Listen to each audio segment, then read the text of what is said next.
আরো কিছু খবর নিয়ে একটি ডেস্ক রিপোর্ট।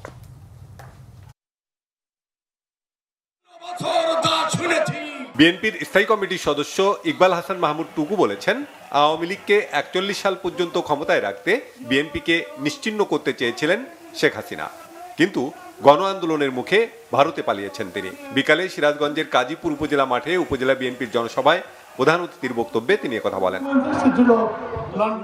কক্সবাজারের রোহিঙ্গা ক্যাম্প পরিদর্শন করেছেন আন্তর্জাতিক স্বেচ্ছাসেবী সংস্থা হিউম্যান রিলিফ ফাউন্ডেশন HRF এর প্রেসিডেন্ট ডক্টর নাবিল আল রামাদান। দুপুরে উখিয়ার কুতুপালং ক্যাম্পে রোহিঙ্গাদের সাথে কথা বলেন তিনি। পরে সাংবাদিকদের তিনি বলেন, বাংলাদেশের জনগণের উন্নয়নে আরও বেশি সহযোগিতা বাড়াবে HRF। রোহিঙ্গা ছাড়াও বাংলাদেশের দরিদ্র মানুষের পাশে মানবিক সহায়তা, শিক্ষা, স্বাস্থ্য, বাসস্থানের মতো মৌলিক বিষয়গুলো বিবেচনায় থাকবে।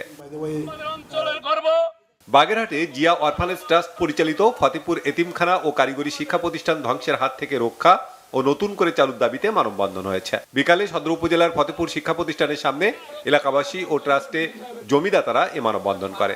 মানববন্ধনে বক্তব্য রাখেন জেলা বিএনপির সাবেক সহসভাপতি খান মনিরুল ইসলাম, সদস্য ওয়াহিদুল ইসলাম পল্টু, বিএনপি নেতা শরীফ মোস্তফা জামান লিটু, অ্যাডভোকেট মোহাম্মদ হিরক মিনা সহ অন্যরা।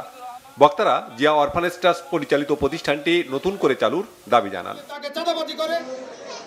ঢাকা কলেজের প্রাক্তন শিক্ষার্থীদের ঈদ পুনর্মিলনী অনুষ্ঠান হয়েছে। শুক্রবার সাভার বোট ক্লাবে দিনব্যাপী এ আয়োজনে অংশ নেয় বিভিন্ন ব্যাচের শতাধিক শিক্ষার্থী ও তাদের পরিবারের সদস্যরা।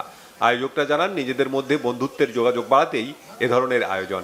বিভিন্ন ব্যাচের প্রাক্তন শিক্ষার্থীদের অংশগ্রহণে ঈদ পুনর্মিলনী অনুষ্ঠানটি মিলন মেলায় পরিণত হয়। বহুদিন পর বন্ধুদের পেয়ে আবেগ আপ্লুত হয়ে ওঠেন প্রাক্তন শিক্ষার্থীরা, মেতে ওঠেন কলেজ জীবনের স্মৃতিচারণে। ঢাকা কলেজের গৌরবময় ইতিহাসকে ছড়িয়ে দিতেই এ ধরনের আয়োজন বলে জানান আয়োজকরা। Banglavision news desk.